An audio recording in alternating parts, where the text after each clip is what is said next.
खोल दे पंख मेरे कहता है परिंदा, अभी उड़ान बाकी है, जमीन नहीं है मंजिल मेरी, अभी पूरा आसमान बाकी है। नमस्कार दोस्तों, आप सभी लोगों का हार्दिक स्वागत है पैंथर एकेडमी में। उम्मीद है आप सारे लोग स्वस्थ होंगे, मस्त होंगे और अपनी सफलता के लिए निरंतर प्रयासरत होंगे। डेली की तरह आपको ऊर्जावान बनाए रखने के लिए हम लोग सेशन की शुरुआत 2 शब्द मोटिवेशनल कोट से करना चाहेंगे। तो आए यहाँ देखिए, 4 लाइनें दी गई हैं। सपना एक देखोगे मुश्किलें 1000 आएंगी, लेकिन वो मंजर बड़ा खूबसूरत होगा जब कामयाबी शोर मचाएगी। इसी क्रम में हम लोग सेशन की शुरुआत करेंगे और पॉजिटिव नजरिए को लेकर चलेंगे। निश्चित ही आप अगर लगातार अपने लक्ष्य के प्रति कार्य करते रहे तो सफलता आपको मिलनी ही मिलनी है। आइए हम लोग इस पहले प्रश्न के आधार पे देखें तो देखिए, हाल ही में जारी वैश्विक सतत विकास रिपोर्ट 2022 में भारत का स्थान क्या है। यहाँ पर विकल्प दिया गया है, पहला 121, दूसरा 120, तीसरा 117, चौथा 163। तो यहाँ जो सही हमारा विकल्प होगा, विकल्प नंबर ए सही होगा, 121 भारत का स्थान है। अब अगर हम बात करें इसमें टोटल कितने देशों ने भाग लिया, तो टोटल भाग लेने वाले देशों की संख्या जो है 163 है। इसमें प्रथम स्थान पे कौन रहा, तो प्रथम स्थान पे फिनलैंड, साथ ही साथ डेनमार्क और स्वीडन ये क्रमशः प्रथम, द्वितीय और तृतीय स्थान पे 3 मुख्य देश रहे, जबकि अंतिम स्थान जो रहा है ये दक्षिण सूडान का रहा है। अब यहां भारत के परिप्रेक्ष्य में कुछ महत्वपूर्ण जानकारियां आपको याद रखना है। जैसे 2020 में भारत का स्थान क्या रहा, तो 2020 में भारत का स्थान 117 रहा, जबकि 2021 में भारत का स्थान क्या रहा, तो 2021 में भारत का स्थान 120वां रहा और 2022 में इसका स्थान जो रहा वो 121वां रहा। अब अगर हम बात करें सतत विकास लक्ष्यों की, तो टोटल सतत विकास लक्ष्य कितने हैं, तो टोटल सतत विकास लक्ष्य जो हैं ये 17 गोल हैं और इन 17 गोलों को अचीव करने का समय कितना दिया गया है, लक्ष्य कितना रखा गया है, तो 2030 तक इन 17 गोलों को अचीव करने का लक्ष्य रखा गया है।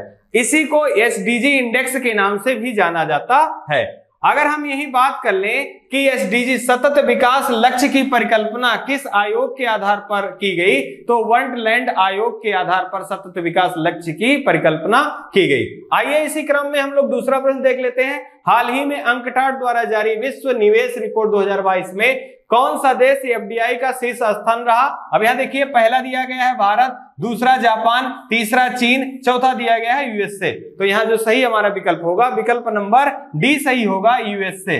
अब यूएसए ने 367 अरब डॉलर के साथ यह प्रथम स्थान प्राप्त किया है, जबकि अगर हम दूसरे स्थान की बात करें तो दूसरे स्थान पर चीन है। अब मित्रों, हम अगर भारत के परिप्रेक्ष्य में जानकारी इकट्ठा करें तो 30% नुकसान या 30% कम एफडीआई के आधार पर भारत का स्थान जो है वो 7वां रहा। अब यहां से महत्वपूर्ण प्रश्न और भी अत्यधिक महत्वपूर्ण यह है कि ये जो अंकटाड संस्था है इससे संबंधित विगत वर्षों में प्रश्न पूछे गए हैं। जैसे अगर बात किया जाए अंकटाड की स्थापना कब की गई, तो 1964 ईस्वी में किया गया और इसका मुख्यालय कहाँ है, तो इसका मुख्यालय जो है वो स्विट्जरलैंड में है। अगर हम बात करें इसमें सदस्य देश कितने हैं, तो 195 सदस्य देश हैं। अगर हम यही एक महत्वपूर्ण प्रश्न के रूप में देखें कि अंकटाड की पहली महिला अध्यक्षा के रूप में किसे नियुक्त किया गया है, तो कोस्टारिका की रेबिका ग्रेनस्पैन जो है ये अंकटाड की पहली महिला अध्यक्ष के रूप में चुनी गई है। और अगर हम यहां से महत्वपूर्ण प्रश्नों के रूप में देखें यूएसए से संबंधित, तो यूएसए की राजधानी जो है वो वाशिंगटन डीसी है और वाशिंगटन डीसी में ही विश्व बैंक का मुख्यालय है और विश्व बैंक की स्थापना जो है 1944 ईस्वी में किया गया था और इसके प्रमुख जो हैं वो डेविड मालपास हैं। आइए इसी क्रम में हम लोग अगला प्रश्न देख लेते हैं। हाल ही में चर्चा में रहा बास्टील का किला का संबंध किससे है? अब यहां देखिए दिया गया विकल्प पहला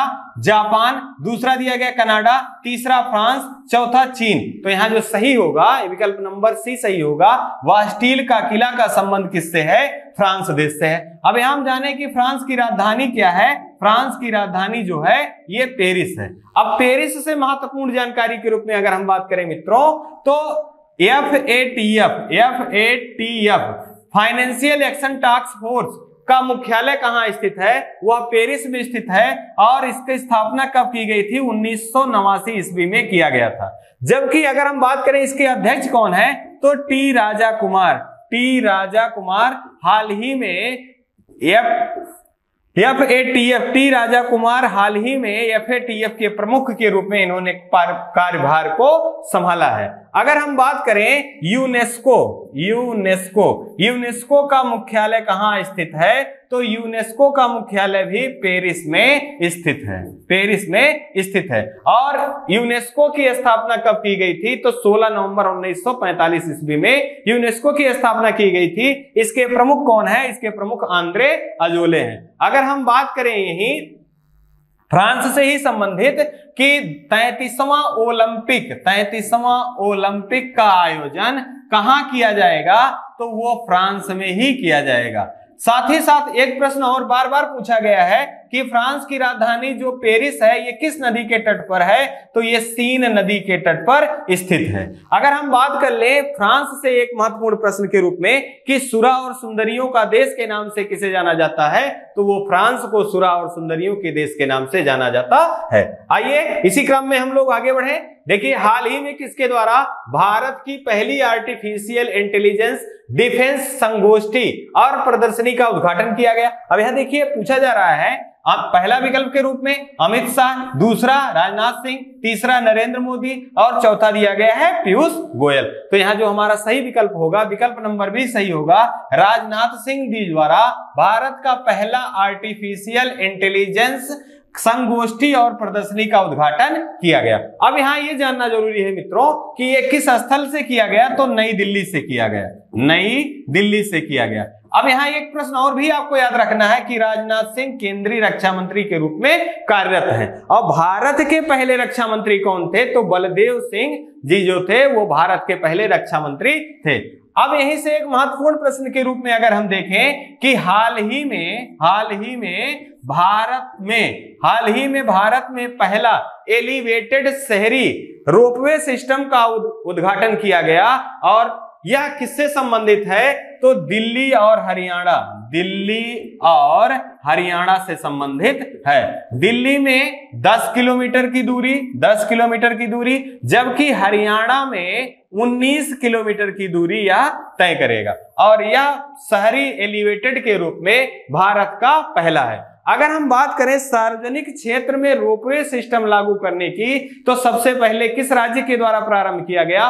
तो उत्तर प्रदेश के वाराणसी में लागू किया गया। अगर हम यही मुख्य प्रश्नों के आधार पर अगर देखें तो नरेंद्र मोदी जी दूसरा प्रश्न के रूप में दिया गया है। तो हाल ही में देवघर अंतर्राष्ट्रीय हवाई अड्डे का उद्घाटन कहां किया गया? तो झारखंड राज्य में किया गया। साथ ही साथ पहला लता दीनानाथ मंगेशकर पुरस्कार से किसे सम्मानित किया गया? तो नरेंद्र मोदी जी को सम्मानित किया गया। अत्यंत ही महत्वपूर्ण प्रश्न के रूप में यहां एक विकल्प के रूप में दिया गया है पीयूष गोयल जी के बारे में। तो ये कौन है? तो ये केंद्रीय वाणिज्य मंत्री हैं। साथ ही साथ अगर हम बात करें G20 2022 के लिए भारत की तरफ से शेरपा के रूप में किसे नियुक्त किया गया था? तो पीयूष गोयल जी को नियुक्त किया गया था। जबकि इनके स्थान पर अब अमिताभ कांत जी को G20 सम्मेलन का शेरपा भारत की तरफ से नियुक्त किया गया है। यह प्रश्न अत्यंत ही महत्वपूर्ण है। आइए इसी क्रम में हम लोग अगला प्रश्न देख लेते हैं। अगला देखिए, हाल ही में विश्व आर्थिक मंच द्वारा ग्लोबल जेंडर गैप सूचकांक जारी किया गया। इसमें भारत का स्थान क्या है? अब यहां देखिए पहला दिया गया है, क्या भारत का स्थान 135वां है? दूसरा 146वां, तीसरा 180, चौथा 150। अब इस प्रश्न में आपका जो विकल्प सही होगा विकल्प नंबर ए सही होगा। विश्व आर्थिक मंच के द्वारा global gender gap global gender gap में भारत का स्थान 135वां है। भारत का स्थान 135वां है। अब विश्व आर्थिक मंच के द्वारा क्या और कोई सूचकांक जारी किया जाता है? तो हाँ, आपको याद रखना है, विश्व वैश्विक प्रतिस्पर्धा सूचकांक किसके द्वारा जारी किया जाता है? तो विश्व आर्थिक मंच के द्वारा जारी किया जाता है।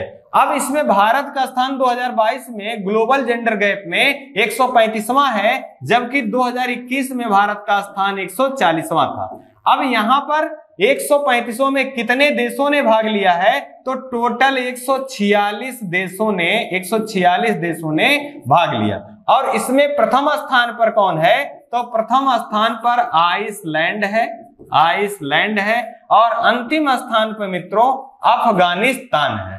अगर हम बात करें 2021 में भारत का जो स्थान था 140वां था, इसमें टोटल कितने देशों ने भाग लिया था? तो टोटल 156 देशों ने भाग लिया था। अब यहाँ इस बात को ध्यान रखना है कि यह प्रश्न सूचकांक से संबंधित है, तो जो परीक्षाएं हैं उन परीक्षाओं में कहीं ना कहीं सूचकांक से प्रश्न बनते हैं। तो हम हाल फिलहाल के कुछ महत्वपूर्ण जो सूचकांक जारी किए गए हैं, अगर उनको देख लें तो परीक्षा में गलती के चांस कम होंगे। जैसे अगर मित्रों हम बात करें विश्व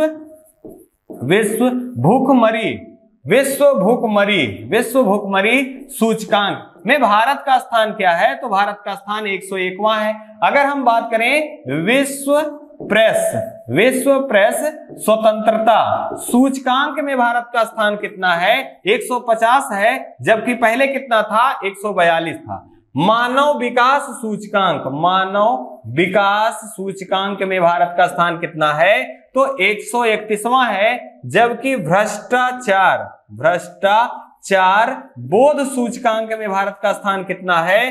तो ये 85 है। और बौद्धिक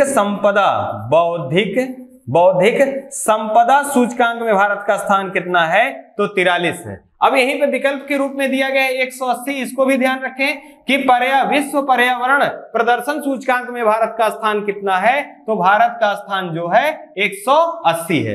वैश्विक शांति सूचकांक में भारत का स्थान कितना है? तो 135वां है। और अगर हम यही बात कर लें अन्य सूचकांकों के रूप में, पर्यावरण प्रदर्शन सूचकांक में भारत का स्थान कितना है? तो वह 180 है। आइए इसी क्रम में हम अगला प्रश्न देख लेते हैं। हाल ही में चर्चा में रहा सुप्रीम ऑर्डर ऑफ द क्राइसेंथम किस देश का सर्वोच्च सम्मान है? अब यहां देखिए, पहला दिया गया है अमेरिका, दूसरा दिया गया है चीन, तीसरा दिया गया है जापान, चौथा दिया गया है ऑस्ट्रेलिया। तो इस प्रश्न का जो सही हमारा आंसर होगा तो विकल्प नंबर सी सही होगा। जापान का ये सर्वोच्च सम्मान है सुप्रीम ऑर्डर ऑफ द क्राइसेंथम। अब यहां ये किसको हाल ही में प्रदान किया गया है? तो शिंजो आबे जी को जापान के सर्वोच्च सम्मान से सम्मानित किए जाने की घोषणा की गई है। अगर हम बात करें ही शिंजो आबे जी से संबंधित कुछ महत्वपूर्ण जानकारी के रूप में, जो परीक्षाओं की दृष्टिकोण से अत्यंत ही महत्वपूर्ण है, अगर हम बात करें जापान के सर्वाधिक राजनैतिक कार्यकाल के रूप में किसका रहा है? तो शिंजो आबे जी का सर्वाधिक राजनीतिक कार्यकाल रहा है। अगर हम बात करें जापान की राजधानी क्या है? तो जापान की राजधानी टोक्यो है। साथ ही साथ अगर हम बात करें ही भारत के परिप्रेक्ष्य में 2021 में पद्म विभूषण सम्मान से किस विदेशी को सम्मानित किया गया था? तो ये जापान के प्रधानमंत्री या पूर्व प्रधानमंत्री के रूप में शिंजो आबे जी को सम्मानित किया गया था। और 2022 का नेताजी पुरस्कार से किसे सम्मानित किया गया है? तो शिंजो आबे जी को सम्मानित किया गया है। अब जापान से एक महत्वपूर्ण प्रश्न पूछा जाता है कि जापान मुख्यतः 4 द्वीपों पर बसा हुआ है, इनका क्रम। तो इनका क्रम जो है वो होक्काइडो, होन्शु, शिकोकु और क्यूशु है। साथ ही साथ अगर हम यही बात करें, जैसे सम्मान के रूप में जायद मेडल किस देश का सर्वोच्च सम्मान है? तो यह यूएई का सर्वोच्च सम्मान है, जो कि प्रधानमंत्री नरेंद्र मोदी जी को प्रदान किया जा चुका है। अगर हम बात करें ही अमान उल्लाह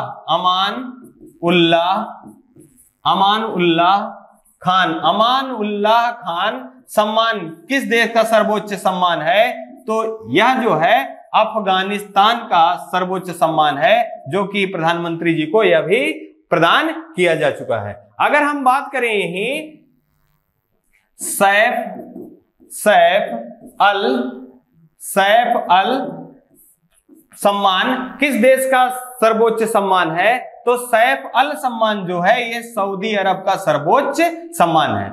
इसी क्रम में महत्वपूर्ण सम्मान से संबंधित अगर बातें देखी जाती हैं तो ये सारे प्रश्न अत्यंत ही महत्वपूर्ण हैं। आइए हम लोग अगला प्रश्न देखते हैं। हाल ही में अर्न विथ लर्न योजना का संबंध किस प्रदेश से है, तो यहाँ देखिए पहला दिया गया है मेघालय, दूसरा राजस्थान, तीसरा उत्तर प्रदेश, चौथा त्रिपुरा। तो इस प्रश्न का जो सही आंसर हमारा होगा विकल्प नंबर डी सही होगा। त्रिपुरा राज्य में अर्न विथ लर्न योजना प्रारंभ किया गया। इसका उद्देश्य क्या है, कोविड काल में बच्चों को स्कूलों से जो वर्कआउट कर गए थे, जो विस्थापित हो गए थे, उन्हें पुनः स्कूल तक ले आना, ये अर्न विथ लर्न योजना का मुख्य उद्देश्य है। साथ ही साथ अगर हम बात करें 1972 ईस्वी में किन 3 राज्यों का गठन किया गया था, तो मेघालय, मणिपुर और त्रिपुरा, इन 3 राज्यों का 1972 ईस्वी में गठन किया गया था। अगर बात करें त्रिपुरा के मुख्यमंत्री कौन है, तो मानेक साहा जी जो हैं वो त्रिपुरा के मुख्यमंत्री हैं। अगर हम बात करें हाल ही में खर्ची पूजा का संबंध किस राज्य से है, तो ये त्रिपुरा से है और इसका संबंध पूर्वजों की आत्माओं के पापों को नष्ट करना से है।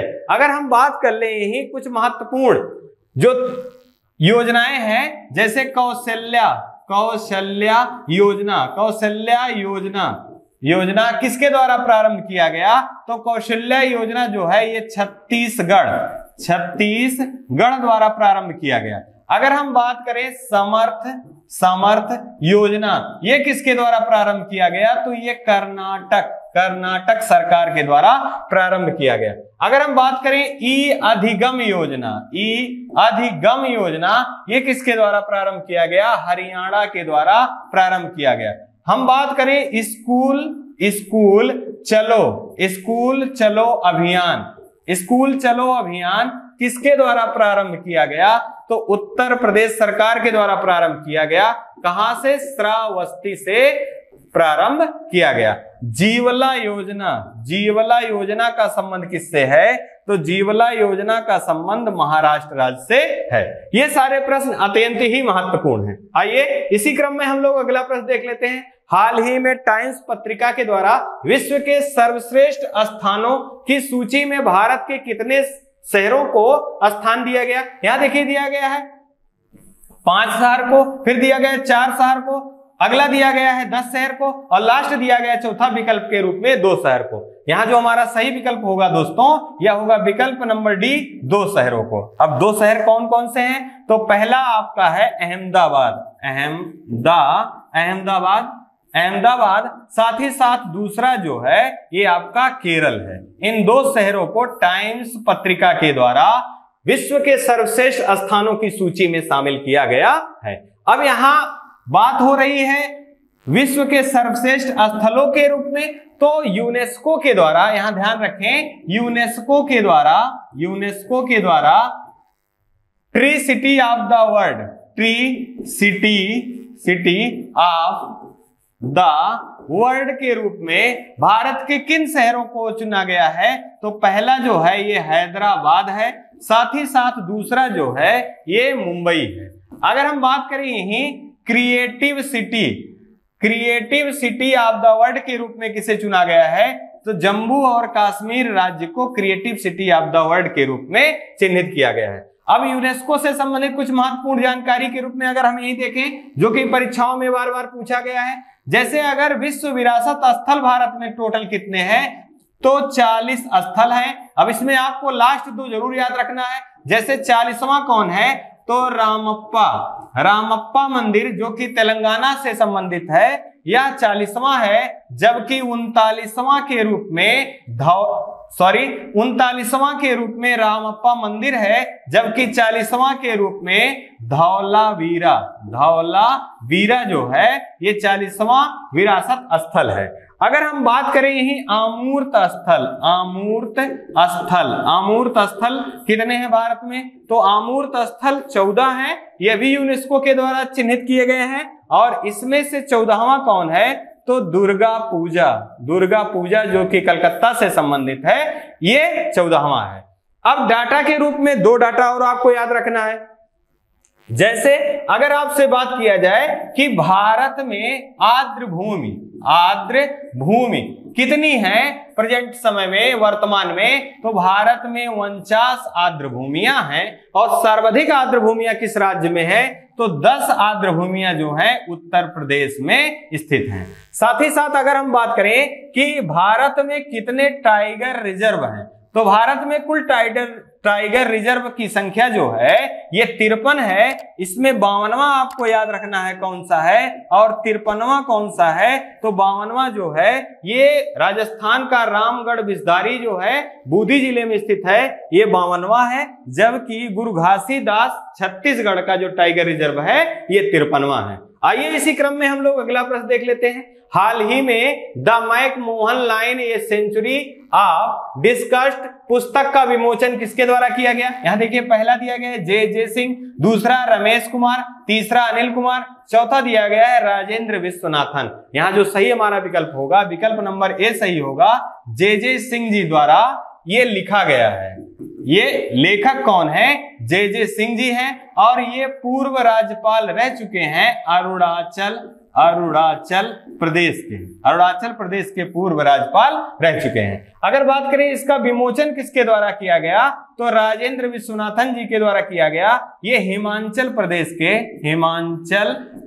के राज्यपाल हैं। अब यहीं से महत्वपूर्ण प्रश्न के रूप में आपको देखना है कि ये मैकमोहन लाइन ए सेंचुरी जो बुक है इसमें किसके बारे में वर्णन है? तो भारत और चीन के रिश्तों से संबंधित या भारत और चीन के से संबंधित महत्वपूर्ण जानकारियां जो हैं इसमें मैकमोहन लाइन में दी गई हैं। अब कुछ महत्वपूर्ण ये लाइन से संबंधित है, तो हम बात कर लें अगर मित्रों, भारत और चीन के बीच में कौन सी रेखा है जो समांतर रेखा है जो अलग करती है? तो वो मैकमोहन रेखा भारत और चीन को अलग करती है। अगर हम बात करें भारत और पाकिस्तान के बीच में, तो भारत और पाकिस्तान के बीच में रेड क्लिफ रेखा है। अगर बात करें भारत और बांग्लादेश के बीच में तो जीरो लाइन रेखा जो है भारत और बांग्लादेश को विभाजित करती है। अगर हम बात करें डूरंड रेखा, तो भारत और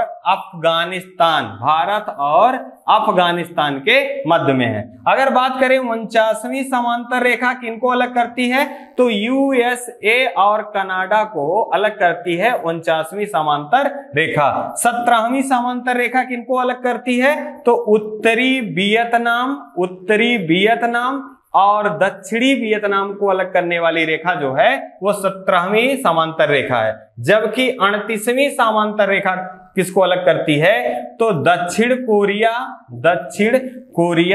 और उत्तर कोरिया को अलग करने वाली रेखा का क्या नाम है? 38वीं समांतर रेखा। आइए इसी क्रम में इस सेशन के लास्ट प्रश्न को देखते हैं। हाल ही में विश्व युवा कौशल दिवस को किस दिवस के रूप में मनाया गया? अब यहाँ दिवस से संबंधित प्रश्न है, तो देखिए, पहला दिया गया 11 जुलाई, दूसरा दिया गया 1 जुलाई, तीसरा दिया गया है 29 जुलाई, चौथा दिया गया है 15 जुलाई। इस प्रश्न का जो सही आंसर हमारा है दोस्तों, यह होगा विकल्प नंबर डी, 15 जुलाई को विश्व युवा कौशल दिवस के रूप में मनाया जाता है। इसी को अब दिवस से संबंधित यह है, ये किसके द्वारा मनाए जाने की अनुशंसा की गई थी? तो यूनाइटेड नेशन के द्वारा इसको मनाए जाने की घोषणा की गई थी।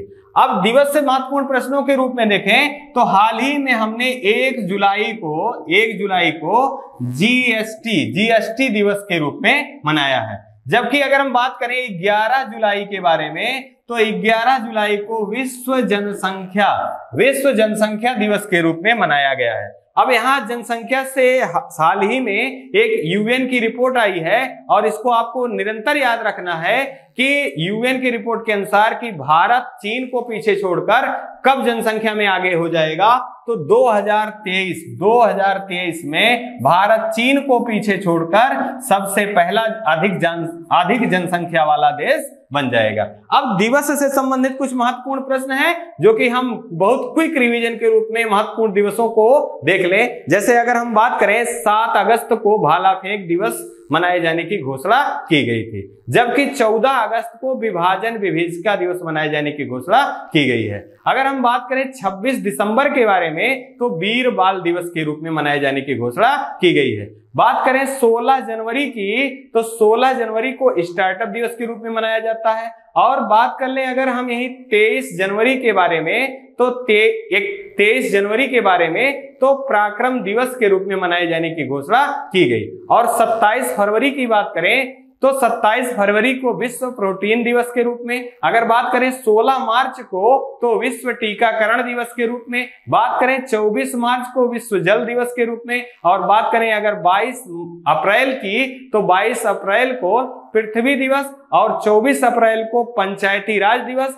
साथ ही साथ 21 मई को विश्व चाय दिवस और 22 मई को विश्व जैव विविधता दिवस, 31 मई को आपका मनाए जाने की विश्व तंबाकू निषेध दिवस, साथ ही साथ 7 जून को विश्व खाद्य सुरक्षा दिवस, 17 जून को मरुस्थलीकरण रोकथाम दिवस और 21 जून को विश्व योग दिवस के रूप में मनाए जाने की घोषणा की गई। साथ ही साथ 5 जून विश्व पर्यावरण दिवस के रूप में मनाया जाता है। आपको याद रखना है थीम क्या है, ओनली ऑन अर्थ, जबकि विश्व योग दिवस की थीम क्या है, योग की महत्ता के लिए, मतलब योग की महत्ता के लिए मानवता के लिए योग, मानवता के लिए योग जो है ये विश्व योग दिवस की थीम है। ये जो आपके 10 प्रश्न हैं स्टैटिक करंट के साथ साथ महत्वपूर्ण जो करंट अफेयर की सीरीज है इसके साथ समाहित की गई थी। और आपको पुनः 2 शब्द के साथ ऊर्जावान बनाए रखने के लिए कि जितना बड़ा सपना होगा उतनी बड़ी तकलीफें होंगी और उतनी ही बड़ी आपकी कामयाबी होगी। मतलब जितना बड़ा सपना उतनी बड़ी तकलीफें और जितनी बड़ी तकलीफें उतनी बड़ी कामयाबी। मतलब आपकी सफलता आपकी तकलीफों में छिपा हुआ है। अगर आप निरंतर अपने लक्ष्य के प्रति आप प्रयास करते रहे तो निश्चित ही आप सफल होके आएंगे। इन्हीं बिंदुओं के साथ हम आपसे विदा लेना चाहेंगे। आप अपने माता पिता का, अपने बड़ों का सम्मान रखिए और अपने परिवार का खूब ख्याल रखिए। जय हिंद, जय भारत।